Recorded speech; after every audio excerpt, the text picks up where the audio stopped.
ఖమ్మం జిల్లా ఇల్లందులో MLA Kanakaiah camp కార్యాలయానికి CITU ఆధ్వర్యంలో కార్మికులు ముట్టడించారు. గిరిజన ఆశ్రమ పాఠశాలలో వసతి గృహాల్లో పనిచేస్తున్న కార్మికుల సమస్యల పరిష్కారానికి అందించాలని కోరుతూ క్యాంపు కార్యాలయం ఎదుట కూర్చొని నిరసన చేపట్టారు. తమ సమస్యలు పరిష్కరించాలని నినాదాలు చేశారు. వేతనాల తగ్గింపు చేసేలా తీసుకువచ్చిన జీవో నెంబర్ 64/527 ఉపసంహరించుకోవాలని డిమాండ్ చేశారు. కార్మికుల న్యాయపరమైన సమస్యలు పరిష్కరించాలని డిమాండ్ చేశారు.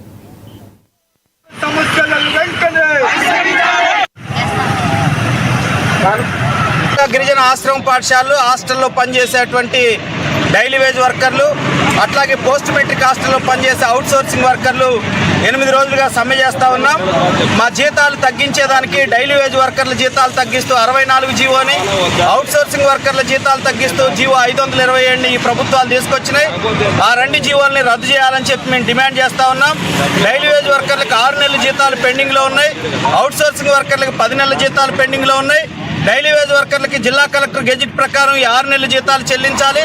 అవుట్ సోర్సింగ్ వర్కర్లకి జీవో 60 ప్రకారం 15,600 చెల్లించాలి.